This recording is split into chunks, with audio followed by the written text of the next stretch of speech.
Gurave Gaurachandraya Krishnaya Krishna Bhattaya Shri Nandanandanam Vande Radhika Charanadvayam Gopi Jana Samayuktam Vrindavan Shri Krishna Chaitanya Prabhu Nitya-nanda Sri Advaita Gadadhara Shivasadi Gaurava Hare Krishna Krishna Krishna Hare Hare Hare Ramo Ramo Ramo. So first of all, I have a pranams to our Gurudev, Om Vishnupad Dudandi Swami Sivaktivedant Narayan Gosai Maharaj, Arupuru Guru Parampara, our Shiksha Gurus, all Vaishnavas, Dandavat pranams. So today is Gundicha Marjan. So here all devotees are cleaning, remembering the pastimes of Chaitanya Mahaprabhu, because tomorrow is Rath Yatra. So before Jagannath would come to the Gundicha temple, then Chaitanya Mahaprabhu and all the devotees would clean. Means if we want Krishna to sit in our heart, then heart should be free from all dust. Means anatas, anyabilas, other desires, duplicity, kudinati, jivhimsa, violence, all these lust and greed. How Krishna will sit in the heart of that person who is affected by gain and lamentation. Today should clean. This special day, no? And you can watch afterwards. So, anyway, we should make some efforts in our sadhan bhajan. If we have no taste or for Harinam, we feel no enthusiasm, that means heart is contaminated. So have to make some endeavors to become free from all these things. So Chaitanya Mahaprabhu personally taught this example in the pastime of Gundicha Marjan.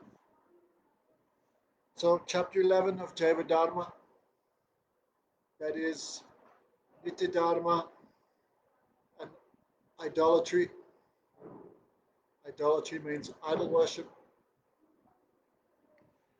Many people become bewildered because in Christianity, Islam, Judaism, the worship of any idol is forbidden. For example, when Moses he went to Sinai and got the 10 Commandments, when he came back, then he saw some people had made a golden calf. So he killed 10,000 of them by melting that calf and making them drink it. So this gives little fear to everyone. We cannot just imagine an idol and worship it. Prabhupada gave the example. No, you cannot just put your letter into any box and think it will reach the destination. The letter should be put in some authorized post box. Then that letter will reach the destination. So deities should be authorized. But anyway, let's continue the discussion. Actually, most chapters I just make some notes. But this chapter, every paragraph had something in it. No? So we'll have to go paragraph by paragraph. No? So one time on the western bank of the Bhagirathi, on Koladweep Island in Navadweep, there's a village called Kulia. So one merchant, he wanted to do some Vaishnav Seva, sponsoring some feast. Of course, Vaishnavas not come for eating, they come for a chance to associate and hear Harikatha. So, there are all the Vaishnavas, some from Shivas Sangan, some from Godrum, some from Koladweep, some from here and there, all came towards this festival. No? So, there are many, many Vaishnavas mentioned. All the Vaishnavas had the mark of Tripunda Tilak, Udapunda Tilak, sorry. Their necks were decorated with 3 lines of tulsi. Dead bodies were stamped with Nitai Gaur, the names of Nitai Gaur, Radhe Radhe, Hare Krishna. Some were chanting japa, some were loudly performing Sankirtan. Hare Krishna, Krishna Krishna, Hare Hare, Hare Ram, Ram Ram, Hare Hare. Their bodies were decorated with ecstatic symptoms. Some were weeping, some had hairs standing on end. Some were crying, "Oh God, Kishore, please be merciful and give me a vision of your pastimes here in Navadvip." Some were playing mridangas, some were playing kartals. The villagers of Kuladvip, of the villagers of Kulia, when they saw the Vaishnavas came with their ecstatic emotions, they become astonished. So they came to the temple, and there, that merchant who was seeing them all, he gave all of them some prasad mala, some some chandan, and with cloth around his neck, he welcomed all the Vaishnavas. Galabat Sri Kritanjali Vaishnavikate. Devotees always, like women always wear their saris, some piece around the neck. Men, sannyasis always wear this cloth, and brahmacharis, grihastas should always wear some cloth around the neck. This is a sign of humility. So they sat down and they began taking prasad. Someone was reading very melodious the Chaitanya Bhagavat. So all Vaishnavas were absorbed in happiness. That time, some Muslims came, 40 or 50 Muslims, and very respectfully they sent some messenger. We want to have some discussion with the Vaishnavas. Then they asked, "Who is this Muslim?" "Oh, his name is Mullah Badrud Abdin Sahib." So he was well respected by the Emperor of Delhi. This Jaiva-Dharma written, it's set in the period of time 400 years previously. That time, North India especially was controlled by the Muslim government. So they said, "Oh, he is, of course, very eager to preach his own religion, but he is not at all antagonistic or envious of other religions." So he come with some sincere questions. So the Vaishnavas, 3, 4 Vaishnavas were chosen. They were eager to get a chance to speak Harikatha. So 4 Vaishnavas were chosen. That was Gaurachand Das Pandit, Vaishnav Das, Prem Das, and Kalipavan Das. These 4 Vaishnavas were chosen amongst the Vaishnavas to go and discuss. This is called Dharma Sabha, Religious Assembly, Ishtagoshi, discussing about the Ishtadev. So all 4 Vaishnavas were there and 50 Muslims were there. They were elderly, they had big beards, they were dressed, they were like nobility. All their horses were tied behind them, so it was quite an astonishing scene. Also many Vaishnavas, villagers, Hindus also came and sat. So it was no means some small assembly. That time, Gaurachand Babaji, he said, "Oh great souls, why have you summoned such insignificant people here?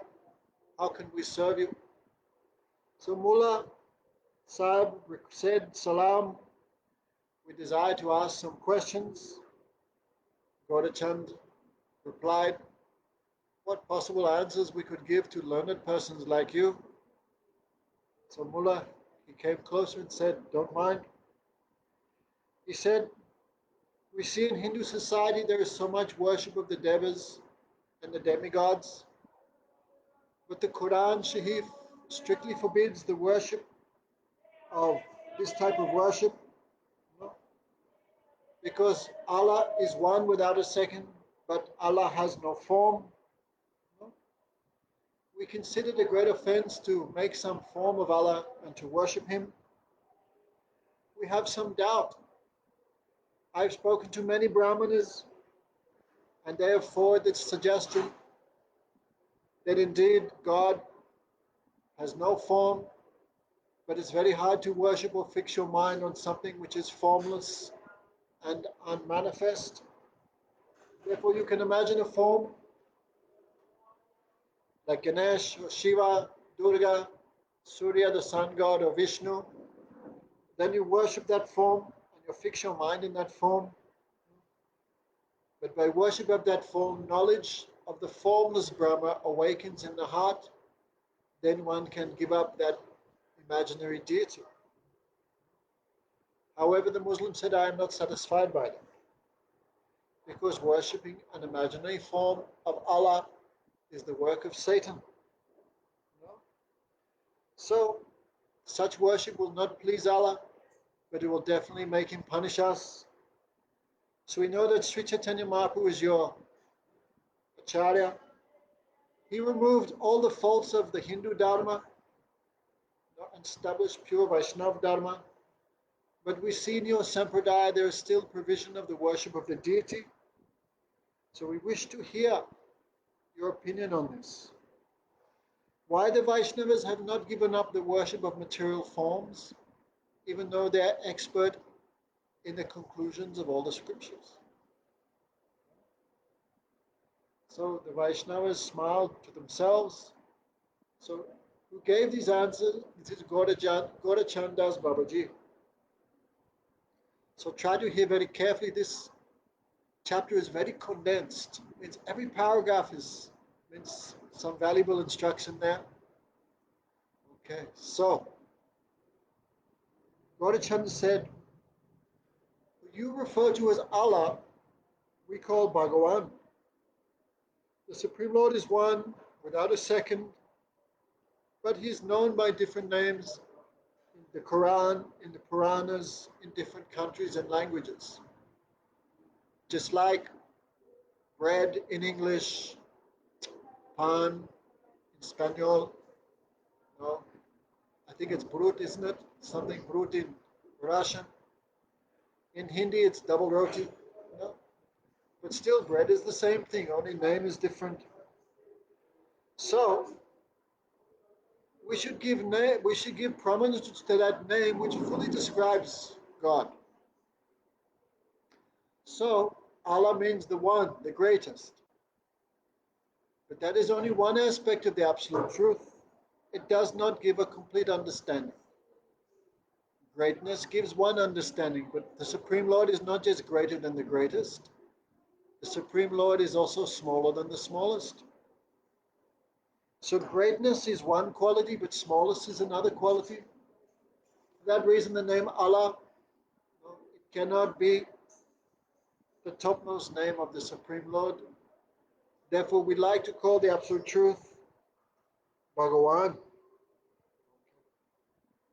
Because that name which indicates the greatest astonishment and the greatest sweetness, that name should be accepted as prominent.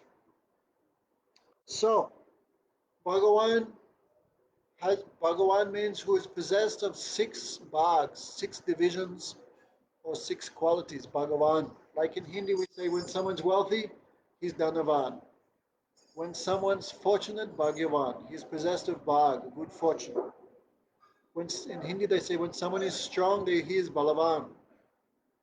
So when someone has 6 opulences, then that person is called Bhagavan. Okay. So, what are the 6 qualities? That Bhagavan possesses complete Aishwarya. Aishwarya says Samagrasa Viryasa Yasasa Sriya Jnana Vairagya Sitatan Bhaganama. So Aishwarya means he has complete opulence. Means he has unlimited greatness and also unlimited smallness, unlimited minuteness. In simple language, Aishwarya means opulence, wealth. Bhagavan possesses everything. Number 2, he is possessed of unlimited potencies, unlimited powers. Therefore, he is Sarva Shaktiman. He is the source, the enjoyer, and the controller of all potencies. Okay. He is beyond human intellect. Therefore, he is also possessed of Achintya Shakti. Those potencies are inconceivable. No? Therefore, Bhagavan can possess everything. By his inconceivability, he may possess form, yet at the same time be formless. He may be in one place, at the same time, he may be all pervading. Okay? He may be bigger than the biggest, smaller than the smallest. He may be without birth, but still take birth. He may be the source of everything, but still come from the womb of Mother Yasoda. So all these astonishing, inconceivable potencies of the Lord, this is contained in the second quality, Aishwaryasya, Samagrasya, Samagrasya. Means possessed of unlimited potency, strength. Okay.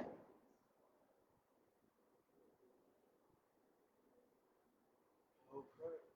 So, the third characteristic of Bhagavan is that he is auspicious, all famous. Yes. Therefore, because he is all auspicious, his pastimes are full of nectar. His name is full of nectar. His fourth characteristic, he's possessed of unlimited beauty. The fifth characteristic of the Supreme Lord, he's possessed of unlimited knowledge. He is omniscient and transcendent to mundane matter. His form is the embodiment of all consciousness, knowledge, and bliss. He is beyond matter. And the sixth quality, despite possessing everything, despite being the owner, the controller, and the enjoyer of everything and every jiva, at the same time, he is completely detached from everything. It means he does not depend on the creation of the jivas for his happiness. That's Bhagavan, right? So can you remember those six? Unlimited opulence, fame, fame means auspiciousness, strength means potencies, beauty, knowledge, and renunciation. So, that is Bhagavan. Bhagavan possessed two manifestations. His feature in Aishwarya, and that is in Vaikuntha and other places, and his feature of Madhurya, which is in Braj. His Madhurya aspect, his aspect of sweetness, he is known as Krishna or Chaitanya. He is the Lord of our heart. No? You said that worshipping imaginary form is the worship of material form. We agree. But the deities do not worship any material form. They worship the pure, spiritual, conscious entity of the deity. The eternal deity, the form of Bhagavan, that is their idol, that is their object of worship. Therefore, idolatry, Bhut Pasha, the worship of matter, has no part of Vaishnava religion. You should understand clearly the worship of the deity is not idolatry. You cannot prohibit deity worship simply because some books prohibit it. Everything depends on the quality of faith of the worshipper. Bhav Grahi Janardana, Krishna accepts the worship, the essence of everyone's worship. The more one's heart is free from matter, the more he can perceive the transcendental form of the deity. You are great Muslim scholars, you are very broad-hearted. Your heart may be free from matter. What about those of your disciples who are not so learned? Are their hearts free from all type of matter? For example, people reject God has a form, but yet their minds are full of the forms of their wives, their children, their houses, their dogs, their bank accounts, themselves. So to say, I will not worship a material form of God, yet at the same time be completely absorbed in matter, that is hypocrisy. So, Gaurachandas Babaji Maharaj continues, the more one is absorbed in matter, the more he becomes implicated in matter and attached. Although he may claim that God is formless, his heart is filled with thoughts of matter. Right? We have senses which see matter, we have ears which hear. The combination of matter like clapping or instruments or voice. We have tongue which tastes matter. We have skin which touches matter. We are surrounded by matter. We have material senses.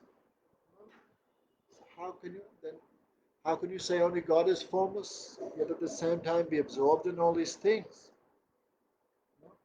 So, the worship of the deity is a matter of qualification. Please consider this. Mullah thought carefully. Yes, I have thought of your statements carefully. The Quran also mentions this, that Allah also possesses 6 astonishing qualities and features. That what the Quran Sharif describes as Allah and the Quran is describing Bhagawan, this is the same thing. There is no point arguing over the name Allah or the name Bhagawan. Like a German arguing Brot and the Spanish guy arguing Han, no benefit because it's the same thing, the same object. So go to Chand agreed, very nice. Okay. So if you accept the form of this, if you accept that Bhagavan has 6 opulences, you must accept he has a form. No? Because these 6 opulences must rest in one place. They must have some shelter. So the shelter of these 6 qualities, that is the supremely attractive form of Krishna. No? And that is our deity.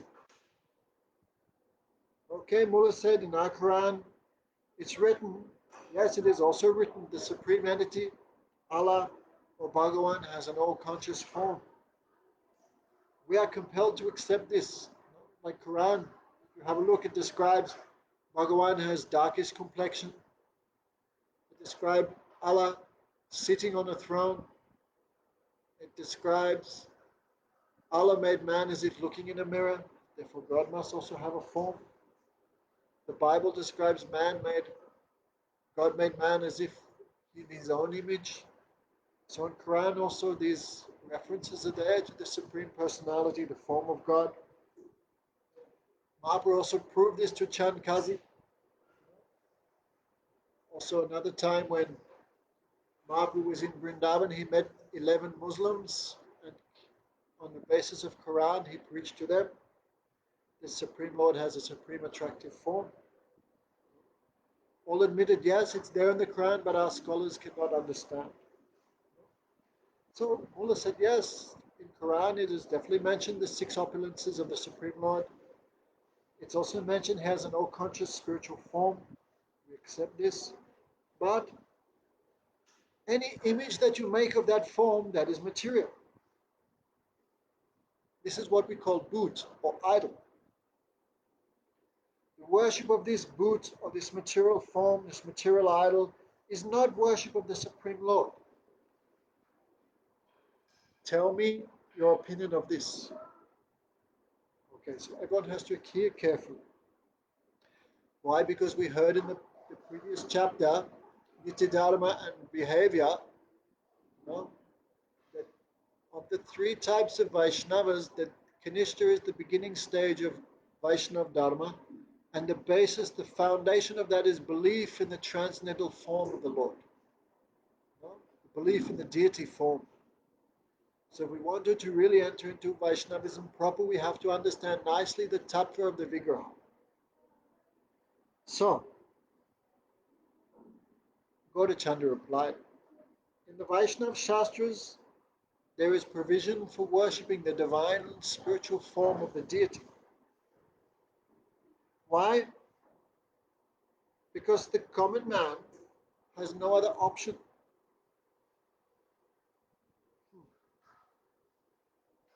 The high class, the Mahabhagavat, the topmost level, he sees Krishna everywhere. He has no need of any deity because he sees Krishna everywhere, inside and outside everything. We heard that in the chapter of Vaishnava Dharma and behavior.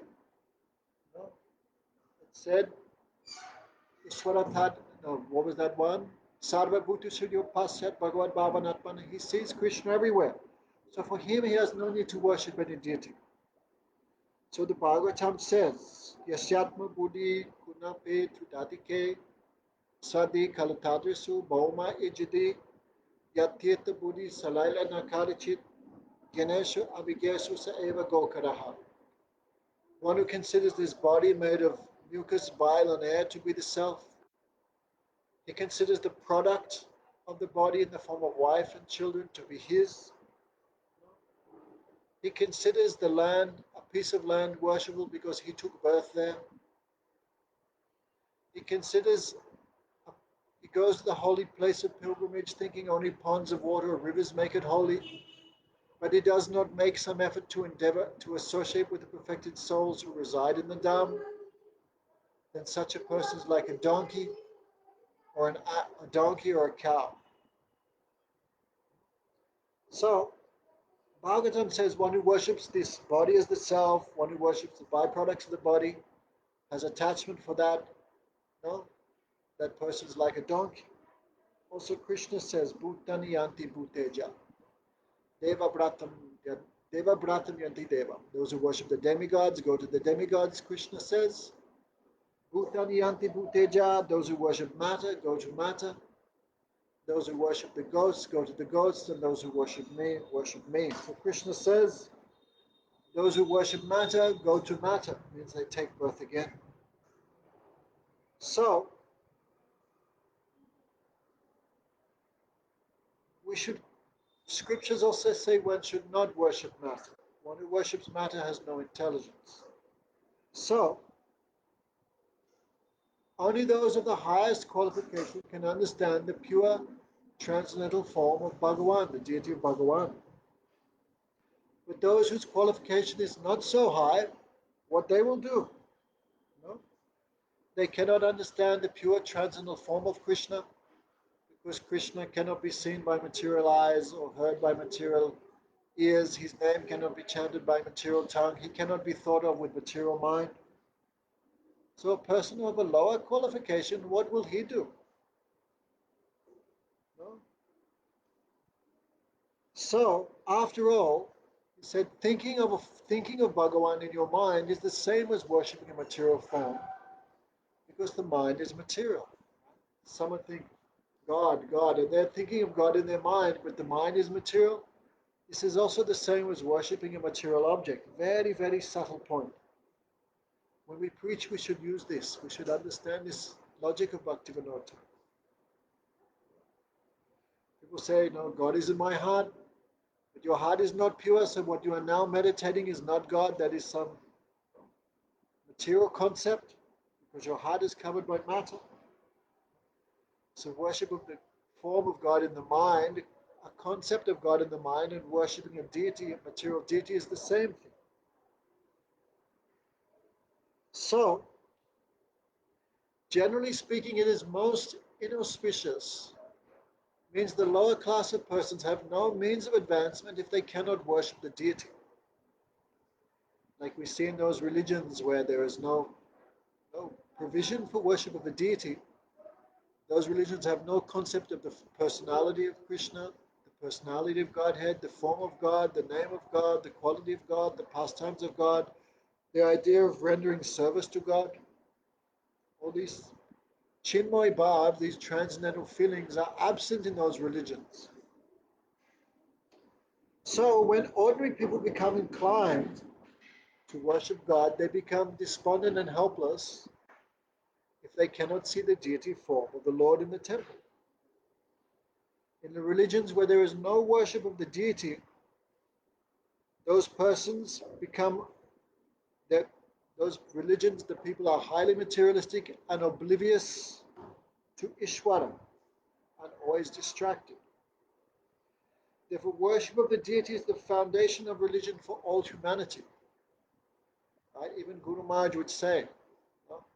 In Islam they do not believe in the form of God, but they build churches, they build mosques, they build huge churches, they build synagogues.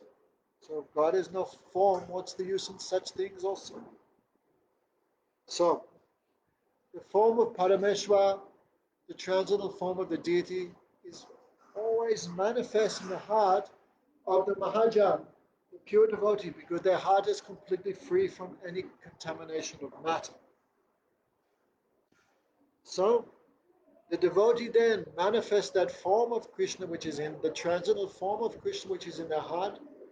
The devotee manifests that into the deity form. Krishna accepts that form in order to render mercy, give mercy to the devotee and to accept their service. So the real name of the deity or idol we call Vigraha. When Krishna accepts a form that appears to be made of the material elements, yet at the same time, Krishna, by his inconceivable potency, remains transcendental. So we will hear this argument in many, many ways. Okay. So the deity is always transcendental for those of the highest eligibility. Okay. Those on the intermediate form, right? Like when we see the deity, what do we see? When the Mahabhagavat sees the deity, what they see? Not the same thing. They always see the form of Krishna. Like Chaitanya Mahaprabhu would say, Tumi Pratamurti Nahi, Tumi Shakshat Vridandanandam. You are not a statue, you are directly the son of Krishna. So the Uttam Bhagavat directly perceives Krishna in the deity, the transcendental form. But the middle class devotee, the Madhyamadikari, he perceives the deity knows everything. He's omniscient, he knows my prayers. He's happy with me or not happy with me. Okay? But the Madhyamadikari does not directly perceive the presence of Bhagavan in the deity, but he can understand the deity is omniscient. That is different. And those on the lowest level, the Kanishta-adhikari, they see the deity as material or as a representative of Krishna. They cannot see his true transcendental form. Therefore, the deity is suitable to be worshipped by all class of devotees. The beginning, Kanishta, the Madhyam, the middle class, and the Uttam, the pure devotee. All three all three types of devotees, the worship of the deity is most auspicious for them. Therefore, the Vaishnava Sampradayas give provision for the worship of the deities for these three types, these three different eligibilities. There is no fault with that. No. It is the arrangement of the Supreme Lord how someone can gradually advance. No. Okay. Krishna says in Bhagavatam, when the eyes are treated by some medicine, then the disease of the eye is removed and they can perceive very subtle objects. In the same way, when the heart is cleansed of all material contamination by hearing and chanting about me, then they can see my subtle transcendental form, which is beyond matter. Okay. So, hang on 1 minute. Okay, we've almost finished. This chapter is short, but very condensed. So, the Jivatma, the soul, is now covered by the mind and absorbed in matter. In such a condition, how could he possibly render service or perceive of the pure transcendental deity of the Supreme Lord? Impossible. However, by performing sadhan bhajan, which is connected with the deity, for example, in the morning we sing to the deity of Radha, Lalit, Madhav, we offer prayers, we do dandavats, we circumambulate, we cook and we offer foodstuffs, we take prasad. So the worship of the deity is also so much connected to sadhan bhajan. So by performing sadhan bhajan, the soul gradually develops spiritual power. When that power is strong, then he can kick Maya and also at the same time can perceive Krishna. Okay? As the power of the soul increases, as it becomes more and more absorbed in the mood of seva, material attraction slackens, and the more material bondage is relaxed, the more the soul's own function manifests and gains ascendancy or prominence.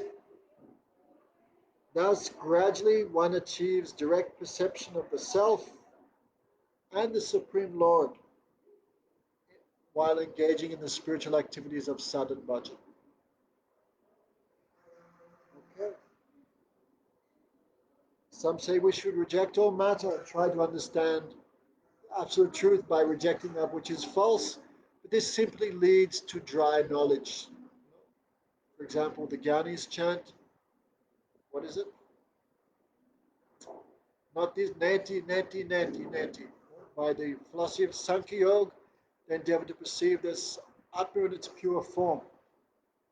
So what do they say? I'm not the skin, I'm not the bone, I'm not the meat, I'm not the blood, I'm not the fat, I'm not the earth, water, fire, air, ether, I'm not the ahankar, the chitta, the mind or the intelligence, I'm not the senses of perception of seeing, tasting, smelling, hearing, and touching.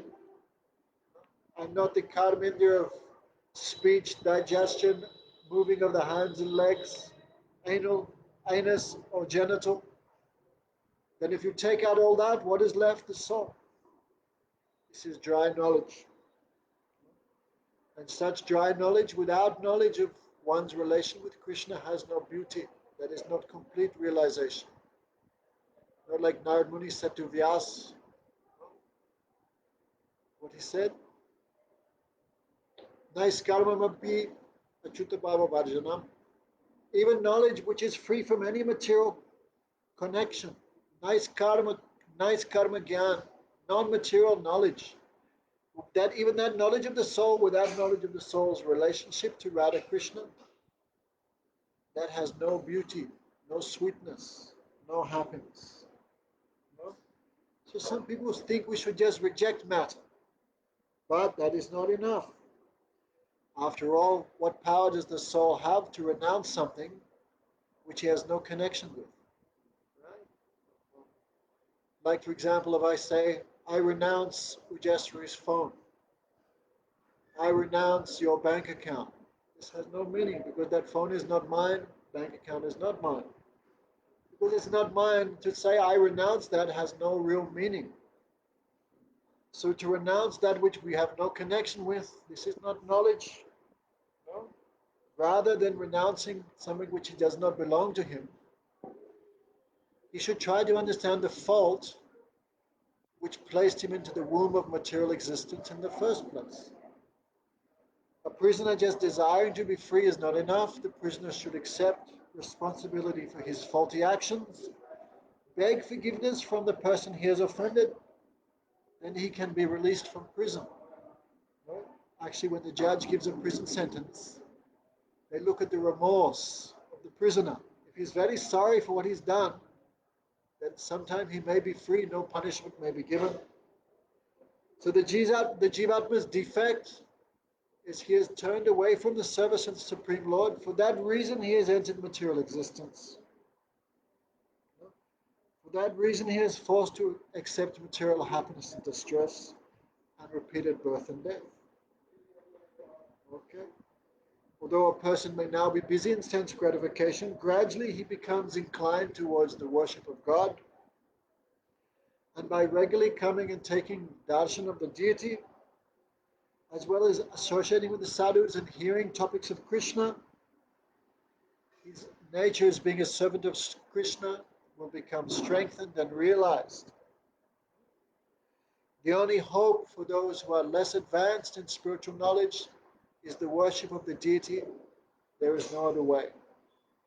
Like Pujapad Madhusudar Maharaj was saying the other day when he came to Vrindavan, first time, that he didn't know anything, but he's saying, what? They cook and all the good things, yogurt and milk and rotis and sabjis and all sweets, and they give to Krishna. Then after they give that to Krishna, they wash his mouth and they put him to sleep. They sing songs, no, they wake him up, they give him bath, they dress, they decorate, they give incense. Then just by watching that, then how much knowledge you get. How much knowledge you get just by watching that, especially in Vrindavan. They serve with so much deity, just like a mother serves a child or a wife serves husband. In the same way they serve Krishna with that type of feeling, that type of relationship. And all knowledge comes just by watching that. So, that is why the Mahajans have established service to the deity. So Mullah gives some arguments. But isn't meditating on a form of the Lord within one's mind superior to imagining a form and making a form of material elements? So one thing we should note is that the form of Krishna that we are making the deity of, this is not some imaginary form like the flying spaghetti monster. No, Or the scriptures describe how Krishna looks. Venam Kovantam Aravindam Dalalaya Taksham. Krishna is darkish in complexion. He has eyes like a lotus. He plays the flute. Kasturi Tilakam Lalita Patale Bakshastali Kostubam. On his chest he has the Kostuba jewel. On his forehead he wears a tilak made of musk. Karikankan on his hands he has many bangles. He has flute. So he has two hands. He's dressed in yellow cloth. So we are not imagining a form of Krishna. The form of Krishna that is given in the scriptures, that form we're making, that form we're worshipping. So we are not imagining any form of God, we are following the scriptures. So Mullah said, but isn't meditating on a form in the mind and making a deity of material matter the same thing? Isn't it superior? Then Gaurachandra said, we already said it's the same thing because the mind is material. And whatever the mind thinks of is also material. You say that God is all pervading and formless, but can you really perceive of something or conceive of something which is unlimited and all pervading by your material mind? No, because the material mind is limited. Therefore, your conception of something which is unlimited and formless, that is also a material conception. When people are meditating on the formless God, that is meditation on matter, because the mind is material.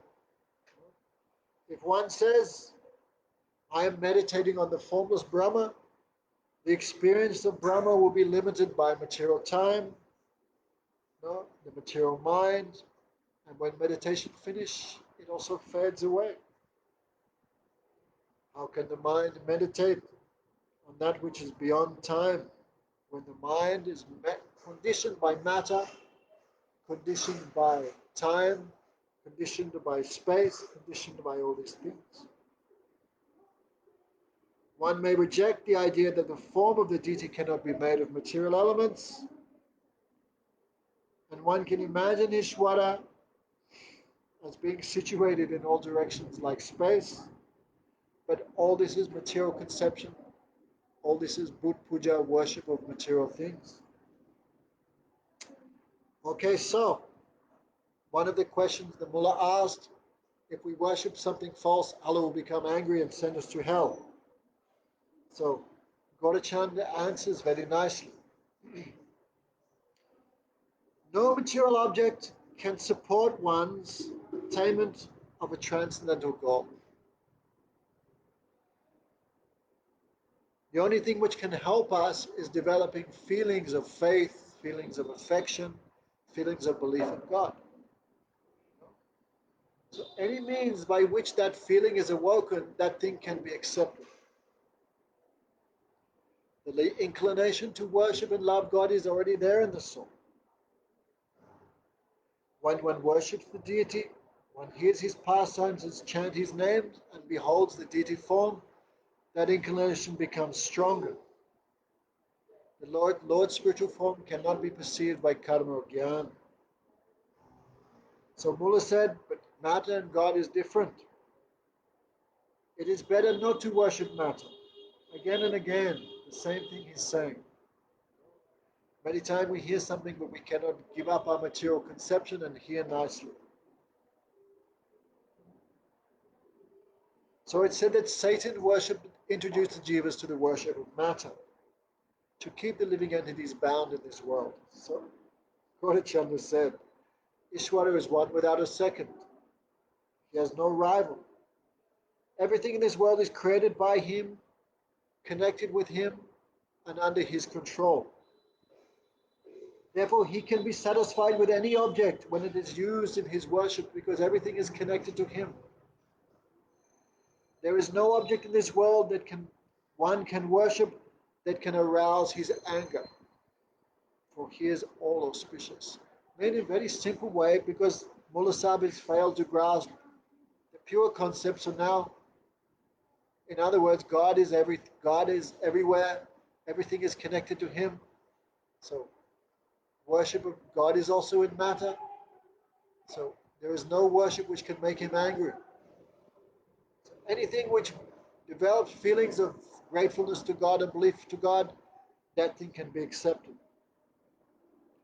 Even if there is such a person as Satan, he is no more than a special jiva under the control of God. He has no power to do anything which is separate to God's will. However, in my opinion, there is no such thing as a monstrous Satan.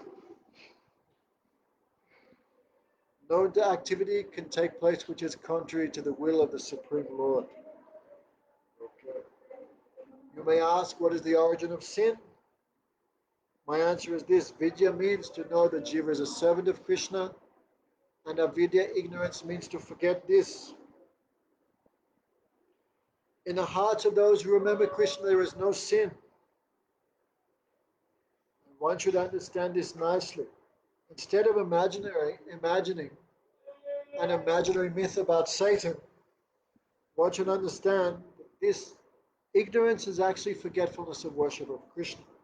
There is no some monstrous Satan forcing us to accept darkness. Forgetting Krishna is ignorance, that is sin, that is evil, that is all these things. Worship of the deity. It is not an offense to worship the Lord in material elements, because Supreme Lord pervades everything. He is inside everything anyway. Worship of the deity is most essential for those of a lower spiritual, the lower category of persons. It is mere dogma to think the worship of a deity is not good. There is no logic or evidence in any scripture to support this position. Again, Mullah says, the inclination towards God cannot be stimulated by worship of a deity, because the mind of one who performs such worship always remains confined to the properties of matter. But that is a useless argument also. You cannot say because the mind is material, the soul is captured by matter, that if he worships a material deity, then he'll never become free from matter. You cannot say that also. Because there are so many histories of those who worship the deity and become spiritually advanced and ultimately achieve perfection. Like Dhruva, like so many. They worship the deity, they're in the lower stage, but ultimately they achieve the higher stage. We cannot use this argument also that one who in a material stage who worships the deity will always be material. So Gaura Chand said, we can understand the defects in your history by examining the historical accounts of those who became great Vaishnavas in the past. Many people began to worship the deity when they were neophytes, but as their devotional mood developed through the association of devotees and the practice of the limbs of devotion, their realization of the transcendental and conscious nature of the deity also increased, and they became immersed in the ocean of prem. The conclusion is that satsang is the root of all spiritual advancement. Therefore, where do temples, deities generally worshipped by sadhus in the temple, when people come to worship the deity, naturally they will get the association of the devotees. When one associates with devotees who are fully in divine consciousness, then gradually our consciousness will also be developed and awoken towards the Supreme Lord. The more that transcendental affection towards Krishna awakens, the more our attachment to matter will decrease. In contrast to this, we see the advocates of the non-Aryan religions generally oppose deity worship, like Christianity, Islam, Judaism. But just consider how many of them have achieved prema. How many of them have achieved real chinmay, transcendental bhav, or spiritual emotions? They waste their time in useless argument and envy. When have they experienced true devotion to God? Okay, so Mullah gives it one last go. There is no fault if one performs internal bhajan of God with affection and love, and externally engages in the worship of the deity. Okay, I accept, no problem. With transcendental bhav, with transcendental faith, with transcendental feelings of service, transcendental feelings of affection, he worships the material deity, no fault. No, but if he's worshiping with transcendental affection and transcendental mood, that deity will not be perceived as material. Okay, but anyway, But what if he worships a dog or cat instead of a deity? Muhammad has forbidden this. We should not worship material deities. Therefore, in Islam, there's not allowed to make any picture of Allah, not any picture of Muhammad. Even you're not allowed to draw any pictures of humans or animals. You see in Islamic art, it's all just like, I'm not an artist, how to describe it, like, designs. What's the proper word? I don't know the proper word. They drew like geometric designs and all this, but no pictures of any animal or any human being. No?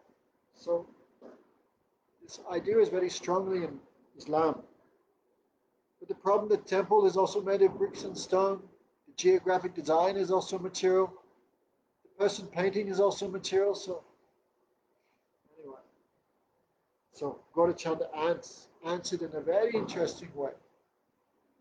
All human beings are grateful to God. Actually, Bhaktivinoda Thakur says atheism, this is one type of madness. So when people are not mad, when their consciousness a little awakens, then they develop feelings of gratefulness and belief in God. They become aware that there is a God, there is a supreme entity. And when they believe this, they worship God through bowing to the extraordinary things of this world. You know? Like big mountains, sun, ocean, even big animals, you know? Volcanoes, wind, thunderbolts. You know? So they believe these extraordinary things of this world, that is God, and they worship with that. When ignorant people are inspired by their gratitude to God, they naturally offer respect to the sun, a river, a mountain, or to enormous animals. They express their hearts before such things and display submission to them. Granted, there is a vast difference between this type of worship and the worship of the transcendental deity. But still, when such ignorant people develop a mood of gratitude to God and reverence towards material objects, means reverence to God by worshipping material objects, this will also produce a positive result. Therefore, if one examines everything, calligraphy, Rahul says. Yes, calligraphy, Joe, that's right.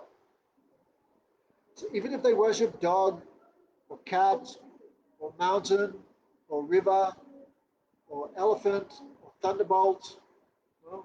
Did I say volcano, sun, moon, stars? And they believe this is God, they develop some feelings. This is also a very good thing. No? This will also gradually produce a positive result. Therefore, if one examines the situation logically, there is no fault at all because they're acting according to their eligibility. So listen to this. Were meditation on a formless, all-pervading feature of the God and offering namaz, like in Islam they do, another type of prayers to an impersonal aspect of God is also devoid of transcendental love. So how are these methods any different to worshipping a dog or a cat? Amazing. If God has no form, then Guru Maharaj would say often, God has no form, He can't hear your prayers. What's the use in praying to Him? If God has no mouth, He cannot accept your offerings. What's the use in offering Him anything if you believe God is formless? So when you believe God is formless, there is no transcendental emotion, no transcendental feeling. So what's the use of that? What's the difference between that and the worship of a dog and cat where there's also no transcendental feelings? There is no difference at all. We consider the main thing is to awaken transcendental feelings towards Bhagavan by any means possible. Therefore, the people on the lowest stage of qualification, if the door is closed, how can they possibly make any advancement? No, therefore, it's not our job to criticize any religion. Of course, if some practice they are doing is faulty, like animal sacrifice, the Vaishnavas will say something. But still, everyone is worshipping God according to their present eligibility. But eligibility can change by associating with the advanced Vaishnavas and by hearing the Vaishnava scriptures. Therefore, Prabhupada, our Gurudev and Prabhupada, Saraswati Thakur, Bhaktivinoda Thakur, everyone's so much stressed the distribution of this transcendental literature. Because by reading, qualification can change, eligibility and conception can change in advance.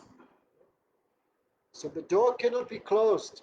Anyhow, people develop feelings to God, that is good. No? Therefore, how can we ridicule or condemn anyone?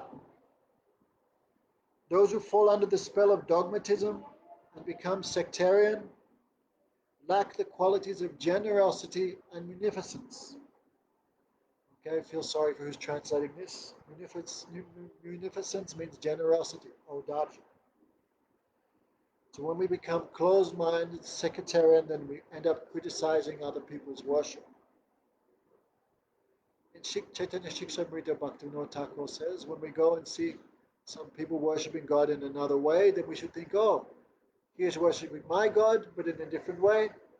I cannot understand what he is doing, but I give pranam to my Supreme Lord who is being worshipped in this different form.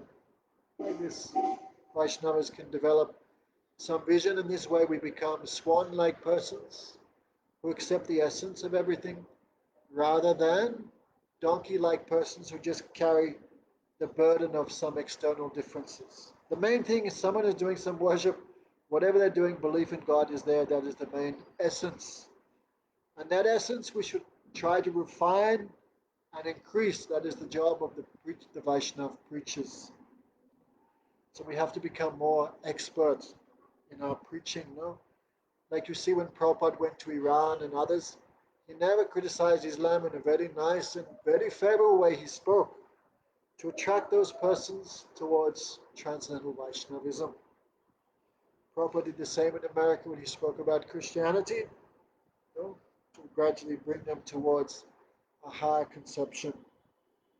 To do not ridicule and condemn those who do not worship in the same way that we do. This is a great mistake on the part. So we should not make that mistake. We should be generous-minded. So, Mullah said, is the conclusion then that everything is God and worship of everything is worship of God? That means worship of the prostitute and worship of other sinful things is also worship of God? Do all these different types of worship please God? Again, Mullah sort of missed the point. Gaurachandra, we do not say that everything is God. On the contrary, God is separate from all material things. But God creates and controls everything, and everything has a relationship with Him. The thread of that relationship runs through everything. That is why one may inquire about the presence of God in everything. As one inquires into the presence of God in all things, one can gradually taste the transcendental conscious entity. Gigyas asvanada anavadi, inquiry leads to experience. Right? Someone searching for God, searching for God, searching for God. Where is Krishna? Where is God? He's in the heart. And when someone is very sincere to find that Paratattva, then Krishna in the heart, how does he help them? He brings them towards sadhusang, and by associating with the Vaishnavas and hearing this Bhagavad philosophy, all bad things in the heart are destroyed. Shraddha arises in the form of Krishna, then Bhav Bhakti, then Prem Bhakti. So we cannot just put out a spark with a bucket of water. We have to be expert how to increase people's transcendental beliefs. This is called the preaching tactic of the Vaishnavas. This is called the preaching tactic of the Vaishnavas. According to time, place, and circumstance, they may give some instructions to a particular person who is at a particular stage so that they can gradually advance to the next stage. The problem is when we take these nimitic instructions, these instructions according to time, place, and circumstance, and we try to make that a siddhanta, then comes problems. Then comes problems. Like Prabhupada would say, Jesus is a Vaishnav, Jesus is the Son of God, no, Jesus was the Son of Krishna. No, Prabhupada would speak like that. But Guru Maharaj would say some different things because he's speaking to a different audience, different time, different place, different circumstances. I heard Gurudev say Jesus came to India, he learned some Mayavad, and he brought that back to Israel, what they call, and began Palestine and began preaching that. So time, place, circumstances. For example, Gurudev is some time because he's speaking to an audience of a particular mentality, how to establish their faith so they can accept something higher. Then Guru Maharaj would speak, Prabhupada is in Manjari Bhav, Prabhupada is serving in Gopi Bhav, he's in the mood of the maid servants of Radhika. What is the real tattva? That thing not common person cannot understand. So when people try to make these Naimitic instructions some tattva without understanding the reason behind, then chaos comes in society. Like Mahaprabhu said to Chandkazi, when the Quran described that God is formless, it doesn't mean he has no form. It means he has no material form. But the Quran never denies the transcendental form of the Supreme Personality of Godhead. Okay? So, anyway, we are not expert. That's why if we read Bhaktivinoda Thakur's books, we try and think deeply. We also know how to preach expert. I'm not also expert, I know. Many times we preach to someone, we crush them and they leave. They never come back. In English we say, the operation was a success, but the patient died.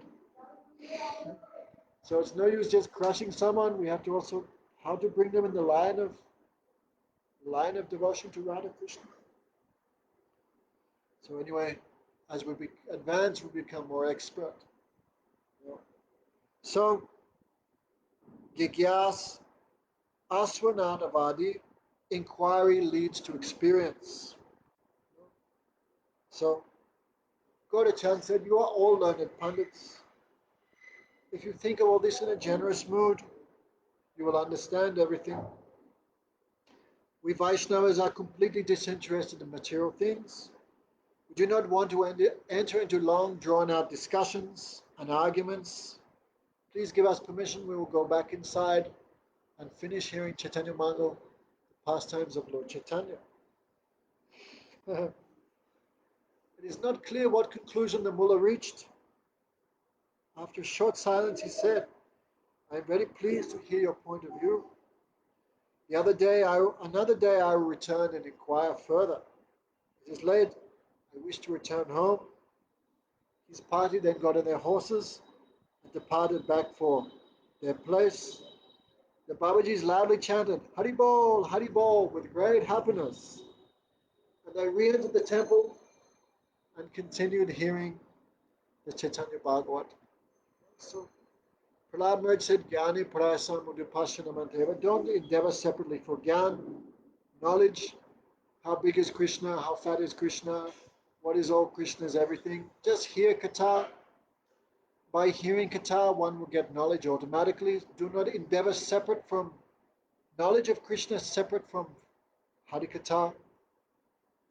So Prahlad said to give up Gyan, which sometimes Vaishnav can use for the service of Krishna. Which what Madhusuri Maharaj gives an example like security guard, he's guarding the king. He has a sword. It's like 24 hours a day he's doing this with the sword, right? He keeps the sword. When necessary for the service of the king, he may take out his sword and use it for service. But when not necessary, he puts it back. So Vaishnavas, all Tattva they know.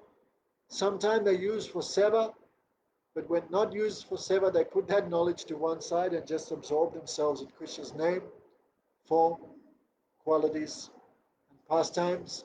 So today is Gundicha Majan. All devotees here are busy serving. You can have a quick look there. Hare Krishna. It is there cleaning. Everyone's cleaning. So the only one not doing anything is me. So I should also go and do something. Hare Krishna. So that is the end of chapter 11. So the day after tomorrow is chapter 12. We begin introduction to Vijay, Nitya-dharma, and Sadhana. Okay, this is Swarup Siddha Bhakti. So please today everyone just read again chapter 11, and then it goes more deep, all these arguments against impersonalism. And then the day after tomorrow, chapter 12, Nitya-dharma and sadhana. So this is conclusion of the Sambandha Gyan. So now we'll be entering into Abhideya Tattva. If everything is related to Krishna, then what is everything, how everything should be used in relationship to Krishna, that is with the mood of service. So now we begin a little bit Abhideya Tattva. So thank you very much. Hare Krishna. Okay. Hare Krishna. Some kirtan, I have to do some seva here. Nitai Hare Krishna, Hare Krishna, Krishna Krishna, Hare Hare, Hare Rama, Hare Rama, Rama Rama, Hare Hare. Jaya Nitai Gauranga, Jaya Nitai Gauranga, Nitai Gauranga, Jaya Nitai Gauranga, Nitai Gauranga, Jaya Nitai Gauranga.